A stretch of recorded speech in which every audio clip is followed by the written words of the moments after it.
Hello boys and girls, welcome to another installment of Movie Night with Panda. Today we're gonna cover one of Watchtower's most overlooked films, Hope for What We Do Not See. I swear you all gotta fire the guy who makes these titles. Released in 2016 to widespread critical acclaim, Hope for What We Do Not See tells the story of Ethan, a JW family man trying his best to lead his family.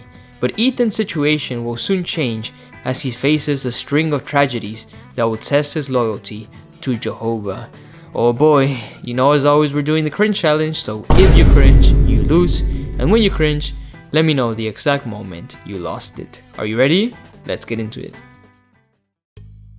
The Bible character Job became an outstanding example of integrity while undergoing adversity. I miss when Watchtower used to include a little intro before their movies, like Stephen Led presenting What is True Love. The governing body is pleased to present the following video for your enjoyment. And no one better to introduce a movie about suffering than our beloved Uncle Tony, former member of the governing body. Tony is gonna tell us the premise of the masterpiece. Job chapters 1 and 2 make clear that Job's series of trials were actually initiated by Satan, the devil himself. While the devil is not responsible for all the painful or tragic circumstances we face today, he capitalizes on these in an effort to break our integrity. Let me introduce you to the family that will be portrayed. We have named them the Bannisters. Next, we will introduce you to Bill. He is Ethan's brother. He never got baptized and determined in his late teens that he did not want to be one of Jehovah's Witnesses. Bill hasn't spoken a single word, and I already love him. Because of a series of trials that the Bannister family face, the video is sobering by nature. Sobering. The jokes just write themselves. I don't think you're qualified to speak about sobriety, Uncle Tony. Alright boys, take it away. Now please, watch this gripping video.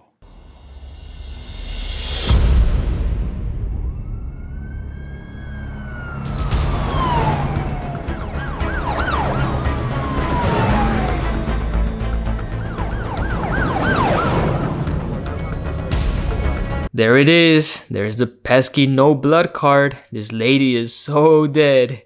We're off to a great start. The movie starts with Ethan hanging out at the beach with his boys. And like any good JW dad, he uses this opportunity to J-drop and talk about the Bible. So Dad, how many stars are there? At least 50? A lot. Only Jehovah knows the exact number. The Bible tells us that he has a name for every single one of them. All right, boys, I know you stay out here all night if you could, but it's time to go inside. Mom. Come on, let's go. Why are all the moms in the Watchtower cinematic universe such party poopers? Boo!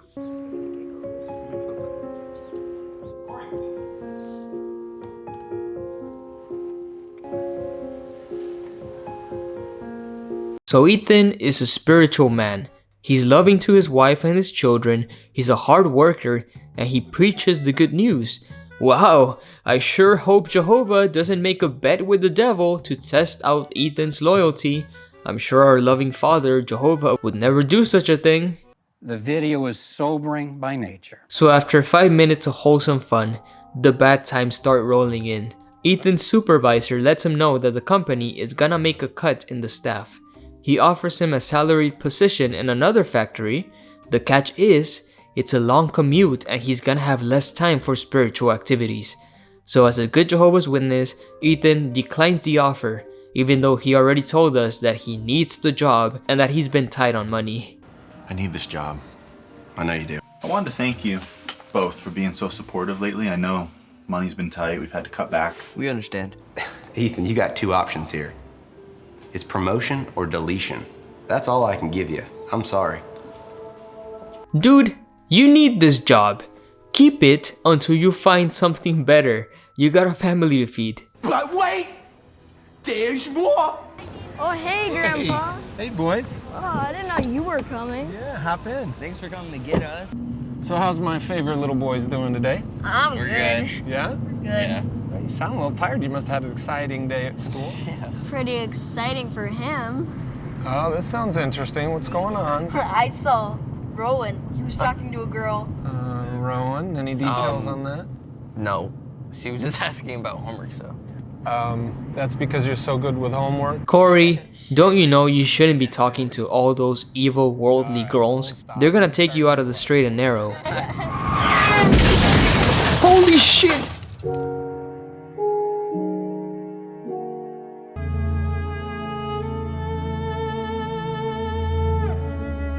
Corey and Grandpa are dead, and Ethan, Sasha, and Rowan are left picking up the pieces. Rowan asks why Jehovah would allow such a thing to happen, and Ethan says these things can happen to anyone, and that they would see Corey and Grandpa again in paradise. Source, trust me, bro. But wait! There's more! Oh no, but the tragedy doesn't end there, because if you're familiar with the book of Job, you know that after God allows Satan to kill all of Job's children, he also gives him permission to sabotage Job's health. All of this to prove that Job would remain faithful under a health trial that would personally affect him, as if losing 10 of your children in a single day wasn't infinitely more painful than whatever disease you might have. Ethan is about to experience Jehovah's love to the full extent. Bill, Ethan's brother, comes to kick his brother down when he's at his lowest, because all worldly people are wicked atheists looking for any opportunity to destroy the faith of others. So what's up? What do you want to talk about? Look, I've been trying to think of how and when I was gonna say this for a while now. You know, Dad and I had our issues. Let's not do this. Just hear me out. I'm okay with it. You just wanted me to be somebody I wasn't. You wanted what was best for you. You chose to leave that. Yeah, I did. You know, Dad wasn't gonna change. I was not gonna be a witness. I did what I felt was easiest for everyone. It was never easy. You say that. After I left, you had his love and approval. Oh, he was proud of you. You gave him what he needed. But Dad's gone now, so you don't have to keep making all these sacrifices anymore. What are you talking about? You honestly think that all this time I've been serving Jehovah just to make Dad happy? I'm just saying, you saw how things turned out between me and him, and you didn't want the same thing for yourself. I get it. No, you don't get it. I've made these choices, me. Oh, you chose this. You chose this. Yeah. Ethan, you don't have any money. You're drowning in debt. You don't even have a job. What's your future? We have a future. What? Oh. Paradise, Bill. The new world. The new world, right? Grow up. Take care of your family. You don't have to live like this. I don't have to live like this. Everything I've done for my family's spirituality. Okay. Spirituality, Bill, that's why you don't... Okay! You know I didn't come here to argue with you. I came here to help. I don't need your money. Yeah, I could see that. You can't live on these prayers and fantasies forever. Yeah, Bill was an asshole in his delivery because he's a Watchtower character, but he's making some really good points. The film implies that Ethan had the opportunity to attain financial stability, but he chose to put that aside for his family's spiritual routine. Bill imagines Ethan only became a Jehovah's Witness to please his father, which is not entirely true, but not entirely false either. Even for those of us who decided to get baptized out of a sincere love for God, we can't deny that the pressure to please our parents was still a major driving force in our decisions. And this religion has created a rift between the two brothers, since Bill believes Ethan was always Dad's favorite for choosing to become a Jehovah's Witness, which is not far from reality.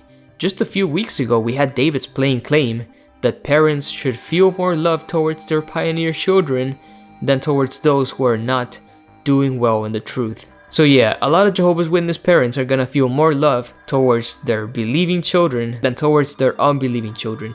Not all parents, but quite a few of them. I'm telling you, this religion just creates so many unnecessary problems and breaks so many families apart. And Ethan refuses to take any financial help from his brother out of the idea that Jehovah will provide for his material needs. Yeah, you put your trust in Jehovah, Ethan, and look where that took you. But wait! There's more! So as Ethan is recovering from his cancer, we're introduced to Victor. No, not that Victor, this Victor, an old childhood friend who has a roofing company, and he offers to help Ethan with a few repairs. And of course, as a good JW, he must start probing the dude on his spirituality. So I was talking to Jacob. He says they really miss having you on the elder body. Yeah. It just got to be too much. Yeah. Couldn't handle it. You mentioned they're willing to lighten your load a little bit. Lighten his load? What is he, a work animal? Donkey Ethan? Maybe make it easier for you to stay on.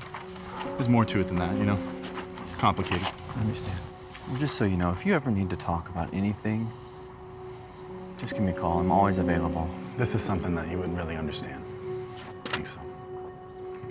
You know, maybe Ethan would have been more open to talk to you if you wouldn't have started the conversation questioning his spirituality. Bruh.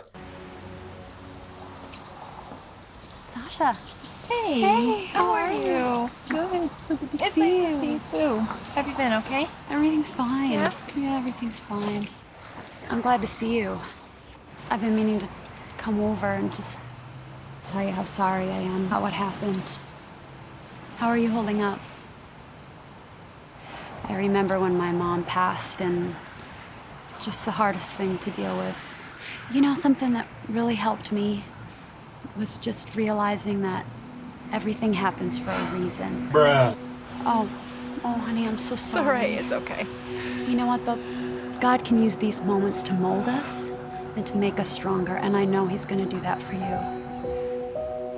I think the kids are coming, but will you please let me know I will. if you need anything?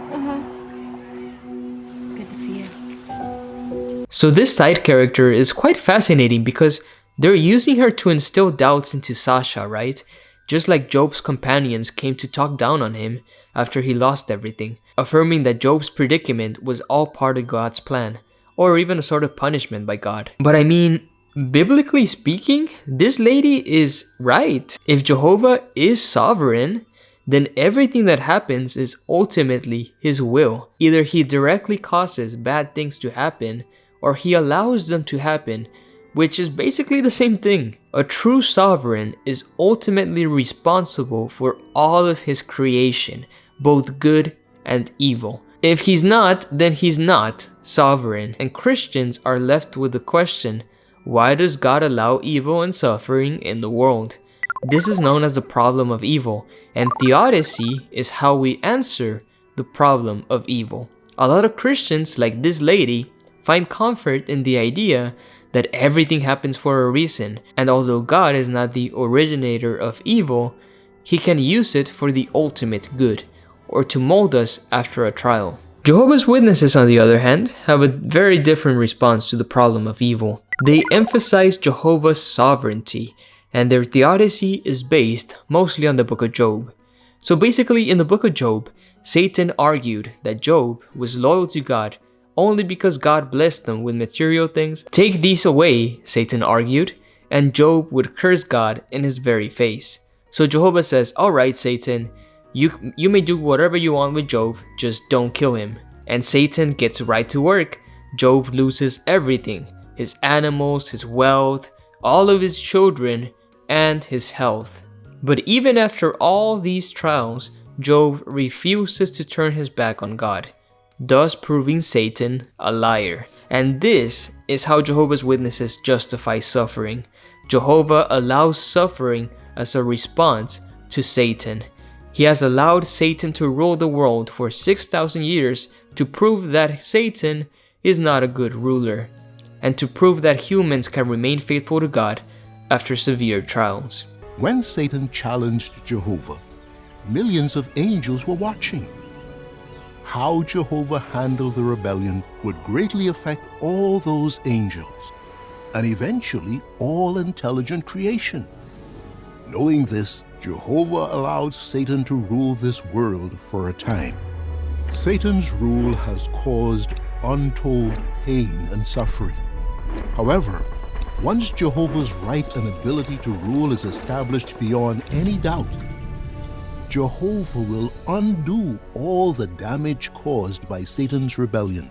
Satan put into question Jehovah's sovereignty, and Jehovah allows us to suffer in order to prove him a liar. So just like Job, we're all basically guinea pigs, lab rats, in this great game between Jehovah and the devil. Do you find this idea comforting, dear viewer? I sure as hell don't. And Jehovah's Witnesses don't either. That's why they don't spend too much time thinking about the problem of evil. Instead, they choose to focus on their hope to live on a paradise earth. Because if you really start thinking about the story of Job, Jehovah just comes off as an insecure asshole. He allows Satan to kill all of Job's children only to prove a point to Satan and the angels. If Jehovah is all-knowing, wouldn't he already know that Job would remain faithful under trials? Jehovah saw Job's faithfulness and love for his family. He also remembered that Job didn't worship the sun, the moon, and the heavenly body, so common at that time. He also helped fatherless boys and widows, and he was kind to his servants. Jehovah also knew that Job didn't want to break his integrity. And even if the angels didn't know it, why the hell would the sovereign of the universe need to prove anything to some inferior spirit creatures? And even if Job's suffering was justified, just to set an example for everyone else, why would Jehovah need to allow more people to suffer? Like, how many examples does he need to prove Satan a liar? No loving parent would allow their children to be tortured, let alone tortured to prove a point to some stranger. It's such a messed up story. Sobering by nature. Someone just said something to me today, got me thinking. If there's something bothering you, we can talk about it, right? This has to be the most depressing Watchtower movie. And that's saying something. Like you talk to me? What does that mean? When were you gonna tell me that there might be another tumor? Your doctor called me. He told me. Not my husband. You're right. I should have told you, and I was planning on it. You've just been dealing with so much. I'm still trying to process it myself. Where's the team? Where's the one flesh? Sasha. Reasonable crash out. Now Ethan goes look for his former boss to ask him for a second opportunity. Yeah, that's what you get for turning down that first promotion without any sort of backup, man.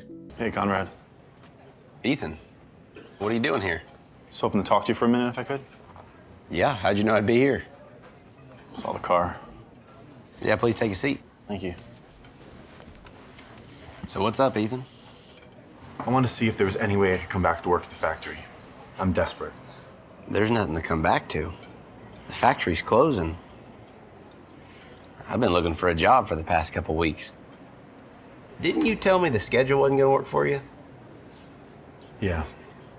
I've been praying and looking for a job that will fit my schedule, and nothing's happening, so... I'll tell you why nothing's happening. Here we go, boys and girls. The third portrayal of a worldly character in this movie. Oh, shit. Here we go again. Ethan, I remember when I was a kid, my dad went off to the first Gulf War. And I remember begging God every night to bring him home. You know what happened? 2 days. 2 days before he was supposed to come home, he stepped on an IED. That was it. He was gone. Prayer? There's nobody listening. And if there is a God, he doesn't have time for us.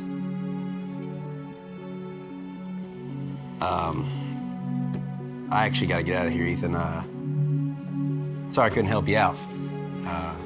Think of it this way. This isn't the worst thing God could have happened to you. Bruh. We'll see you around, Ethan. Oh my god. They just couldn't help themselves, could they? Ethan's boss was making some legitimate points, but of course he had to twist the knife with that last line because all atheists are just looking to capitalize on the suffering of others for a gotcha moment. Oh wait, no, that's actually religious people. Realistically, Ethan's boss would have offered his condolences Maybe invite Ethan for a coffee or, talk it out for a bit, but nope, he just has to be an asshole. Just like most of the worldly characters in the Watchtower cinematic universe. They're either irredeemable heathens or sheep to be converted. There's never an in-between. Well, we just wanted to come by and see how you were doing. Yeah, we missed seeing you at the meeting. Thanks. I think we've just been a little wiped out. Ethan, how the treatment's going? Same. By the way, the friends wanted to help with some of the expenses, so they had a gift. Finally, some practical help. Of course, the help is coming from the congregation and not from the Watchtower, because the governing body is never gonna write you a check even after a lifetime of sending them money. That's so nice. Thank you. Hey, you've been dealing with so much, and the congregation, we all want to help out. Thank you. The friends have been great. Sometimes I don't feel worthy. What do you mean, Sasha? I've just been dealing with some negative feelings. Like what? I asked Dad to pick up the boys. And I just keep thinking that if I hadn't done that, I would still have my son and my father-in-law with me. Sasha, this isn't your fault. But it is my fault. That was my responsibility to pick up my children. No, you can't blame yourself. Please, you have your Bible there. Let's read the scripture of Ecclesiastes 9:11. And if you can't, just read part B. Because time and unexpected events overtake them all. Now, what's one reason that perhaps Jehovah had this recorded? Well, he knows when we lose someone, we want someone to blame. Ooh, Ethan is starting to see through the cracks of his belief system. You can see his gears turning. Ethan, what do you think? I know no one caused it, but nobody stopped it either. It can seem that way, Ethan. But Jehovah, he is a refuge, spiritually. Bro, what good does it do for Jehovah to be a spiritual refuge if you're dead? It's meaningless. Your physical integrity comes first. Any loving parent would know that. And Ethan is absolutely right. Jehovah did nothing to stop this tragedy. He clearly could have, right? He's all powerful. But for some reason, he chose not to. Jehovah's Witnesses believe in an interventionist God. They believe God still uses his angels to help out people on earth. For example, in this clip, where we see an angel overseeing the preaching activity of some witnesses. This is it. Hold on.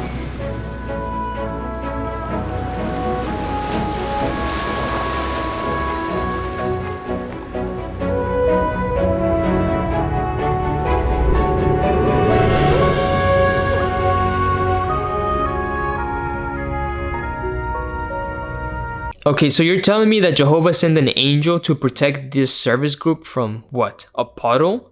But he couldn't send an angel to protect Nathaniel and Corey? Are you serious?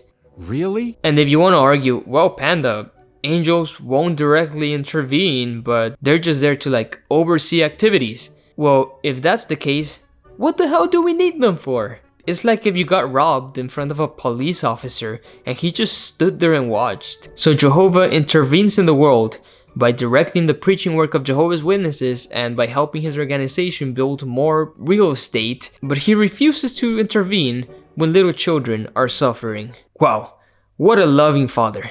Remember, Corey and Nathaniel are safe. They're safe in Jehovah's memory.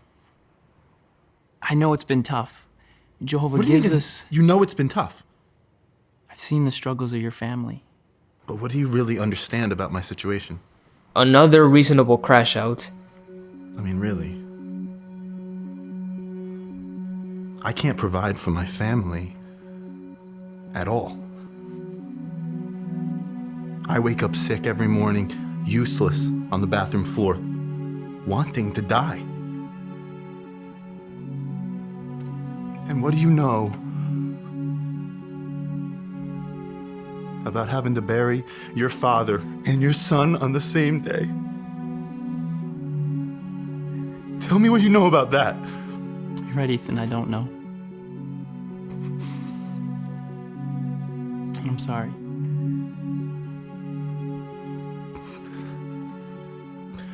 I'm done.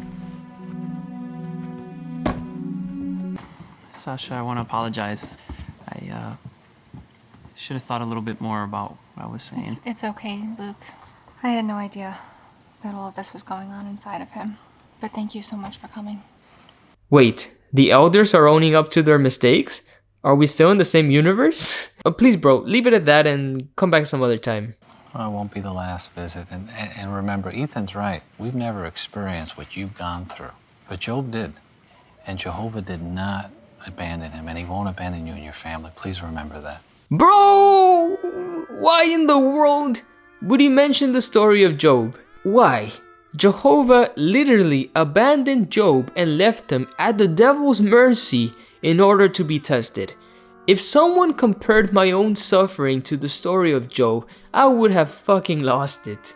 I'm tired of this. So you remember Victor? No, not that Victor, the roof guy. He comes back to help Ethan with his roof, and he reveals that before coming to the States, he was serving in Peru as a need grader. Yeah, Victor is the dude who was in the ambulance with his wife in the beginning of the film. Oh yeah, it's all coming together. And he takes Ethan to his parents' cabin in the woods to cook him some dinner. Hey, I wanted to thank you. For what? I know you've been trying to encourage me, and I haven't been the easiest person to encourage. It's all right. I'm starting to see that I really need help. Have you tried therapy, my dude? Oh wait, no, that's probably out of your budget. I forgot we're in the USA, baby! What the hell is a functioning healthcare system? Is that your girlfriend? No, that's Carrie. Who's that? That was my wife. Your wife? Yeah. Remember I said I was living in Peru? Yeah. Well, we were need greeters down there. We were pioneering, and it was incredible. It's the happiest we've ever been. And then, in an instant, everything changed.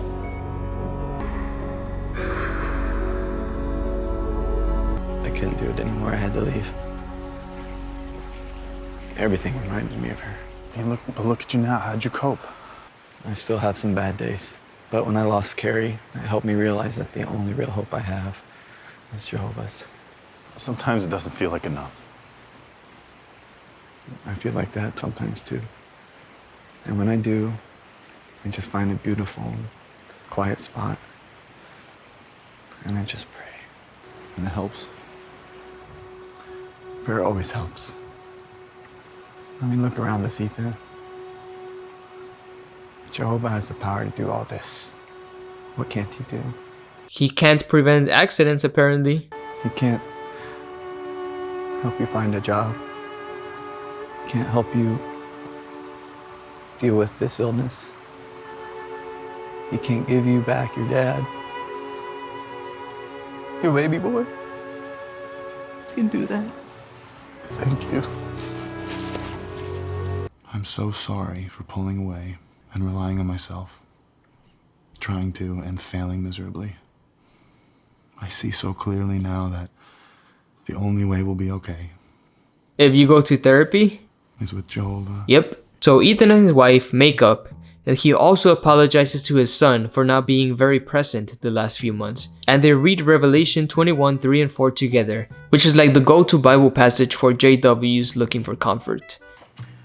This mass, it's not a tumor. It's scar tissue. Ethan, it seems that your cancer, it's in remission. Well, that's good. Ethan was like one bad diagnosis away from turning into a meth kingpin. Mr. Bannister, more like the Banisher. He's the one who knocks. If you've read the book of Job, you know that it kind of ends in a happy note. Job is never told the real reason for his suffering. Instead, God scolds him for even questioning his methods. And after a display of awe-inspiring power involving some mythical sea creatures, Job humbly submits to God. God blesses Job with twice the amount of things he had before and with 10 more children, as if children are just like replaceable assets or something. So yeah, that's how the story ends. So the movie ends with a happy montage of Ethan getting a new job, becoming an elder again, and Sasha is studying the Bible with that lady from earlier, and the family keeps awaiting for paradise to see their loved ones again. And actually, in the same convention, in the music video at the end, we get to see Ethan reunite with his dad and his son in paradise.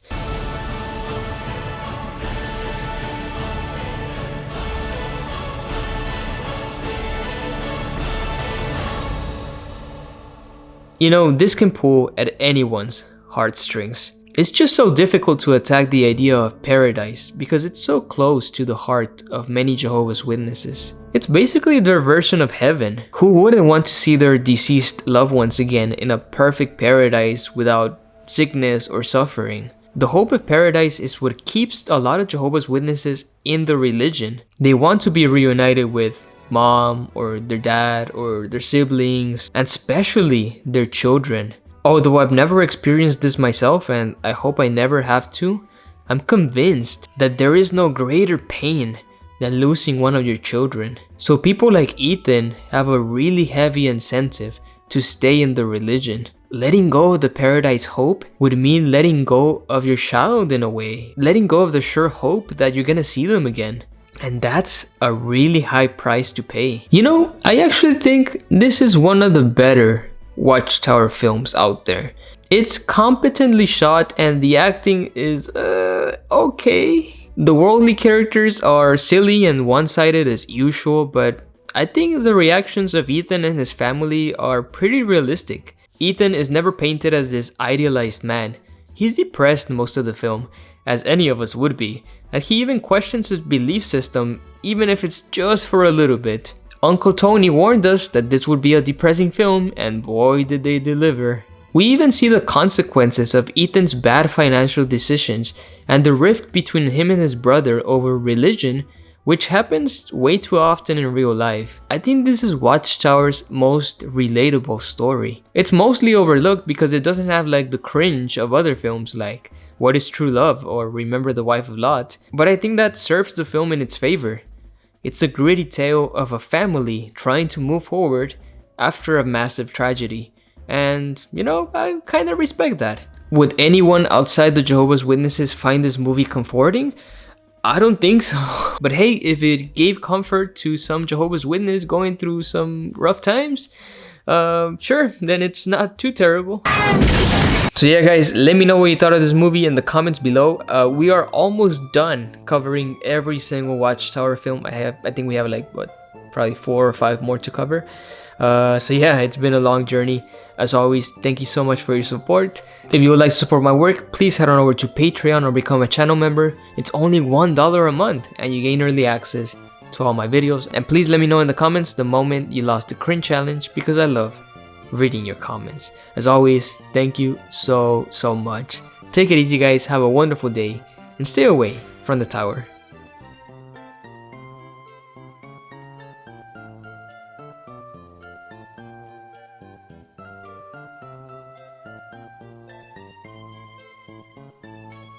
Bah. Goodbye, little sheep.